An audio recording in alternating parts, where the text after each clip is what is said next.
Good morning friends.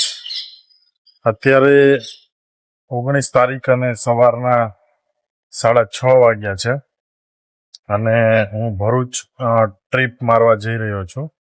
પોકેટલેસ, no money in pocket, કે મારે ક્યાંય પૈસાનો યુઝ નથી કરવાનો અને લિફ્ટ માંગીને જવાનું છે, એ પણ કારમાં.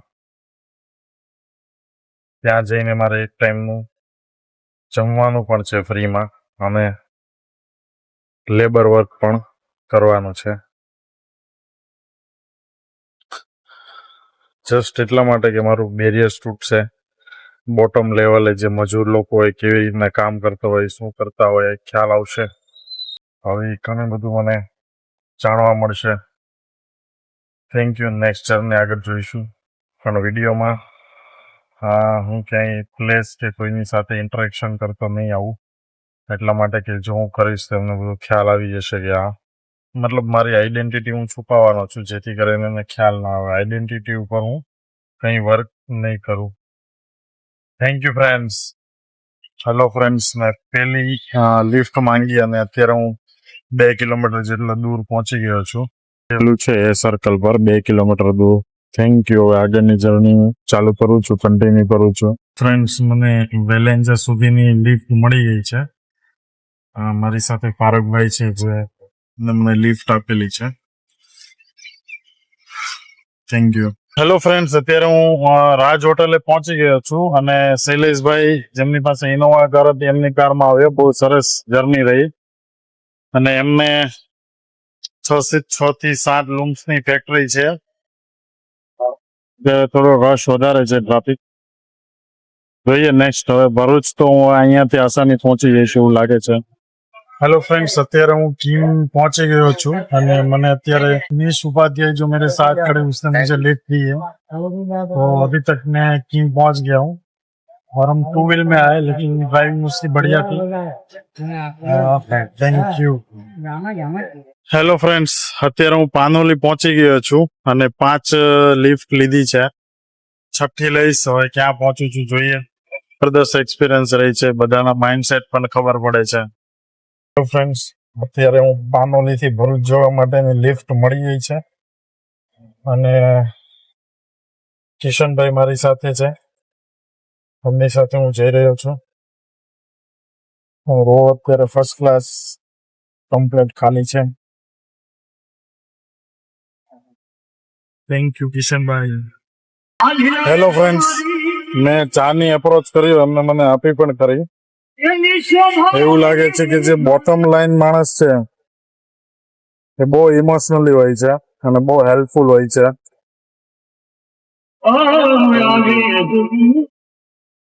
હેલો ફ્રેન્ડ્સ, અત્યારે મને કામ મળ્યું છે. ઘઉંના કટાવ ચકવાનું એ છે. હું અને અત્યારે મારા પાર્ટનર સમીરભાઈ જોડે જઈએ છીએ. હેલો ફ્રેન્ડ્સ, પેલી જે ટ્રક વાળી ડીલ હતી કટાવ કરવાની, કેન્સલ થઈ, કારણ કે ટ્રક વડે એમ નહોતો અને જ્યારે એમને વેતન 1500 રૂપિયા કીધું તો એને ના પાડી દીધી. તો જે લેબર વર્કરો હોય છે એમની હાલતો આવી કપરી હોય છે, કારણ કે કટા જે છે ઘણા દૂર સુધી લઈ જવાના હતા. અત્યારે હું બીજા કામ માટે આવ્યો છું, બસને બધું ફિક્સ કરવાનું એના માટેનું. તો જોઈએ.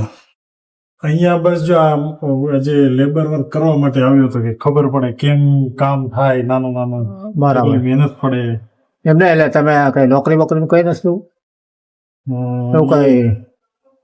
એવું છે, સુરત કામ કરું છું. સુરત? હા. સુરત કઈ વરાછામાં? વરાછામાં. હા. મોટા વરાછા? મોટા વરાછા. રહેવાનું મોટા વરાછા. સુરતમાં કેવું એટલે હું સુરતમાં જ કે બીજું કોઈ બી? બીજું. બરાબર.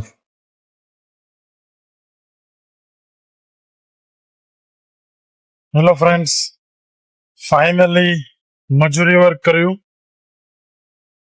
છેલ્લે અમે કામ રાખેલું હતું એઝ એ હેલ્પર, જેમાં બધી કડિયા કામમાં હેલ્પ કરવાની હતી, પ્લસ પોચા મારવાના હતા, ટાઇલ્સ કેટલીક તોડવાની હતી.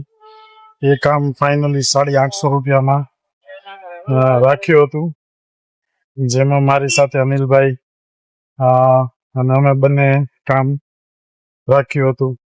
તો ખરેખર બહુ અઘરી વસ્તુ હોય છે. ખરેખર નાના માણસોને કેટલી તકલીફ થતી હોય, કેટલી શરીરને લોડ પડતો હોય, એ મને આજે અત્યારે બરાબર ખ્યાલ આવ્યો. આગળ જોઈશું. હવે જમવા માટે શોધું છું શું જમવાનું મળે છે આગળ. ત્યારે બપોર થઈ ચૂકી છે અને 1 વાગ્યા છે. ફ્રેન્ડ્સ, હવે હું સુરત તરફ ફરી જઈ રહ્યો છું. લિફ્ટ માંગીને જ. તડકો ફૂલ છે અત્યારે. બકરી વસ્તુ છે આ બધી. હેલો ફ્રેન્ડ્સ, અત્યારે 6:35 થઈ છે અને આજની જર્ની બહુ ગ્રેટ રહી. ખૂબ જ લર્નિંગ રહ્યું જર્નીમાં. એક લર્નિંગ હું કહી શકું કે નાની પબ્લિક જે હોય છે ખૂબ હેલ્પફુલ હોય છે અને ઇમોશનલ હોય છે. બીજું કે પૈસા વગરનું ખાવાનું માંગવું હોટલમાં ખૂબ જ અઘરી વસ્તુ છે. ત્રીજી વસ્તુ હું તમને એક લર્નિંગમાં જણાવું કે નાના લોકો સાથે એવું લાગ્યું મને કે ઘણીવાર ગેરવર્તન થતું હોય છે. આપણે અપશબ્દો બોલી નાખતા હોઈએ છીએ. એક લર્નિંગ એવું પણ હતું કે તેમનું વર્ક જે હોય છે ખરેખર હાર્ડ હોય છે, લેબર વર્ક. એક લર્નિંગ એવું પણ હતું કે એની લાઈફમાં લોકો છે ને ખૂબ જ ખુશ છે અને મશગુલ પણ છે. અને મને એ પણ લર્નિંગ મળ્યું કે મારા બિઝનેસમાં પણ બોટમ લેવલના સ્ટ્રક્ચરમાં જે લોકો સાથે સંકળાયેલા છે એમની સાથે પણ એમનું પણ મારે વિચારવું જોઈએ એકવાર. તો આવું ઘણું બધું લર્નિંગ મળ્યું, ઘણો બધો એક્સપિરિયન્સ રહ્યો. કાર વગર ટ્રાવેલિંગ કર્યું હતું કે જે રેગ્યુલર આપણે કારમાં ટ્રાવેલિંગ કરતા હોય છે, એસીમાં ખાસ કરીને વાત કરું તો એસી વગર ટ્રાવેલિંગ ખબર પડી ગરમી શું છે, તકલીફ શું છે, પોલ્યુશન શું છે. આવા ઘણા બધા એક્સપિરિયન્સ થયા. Thank you.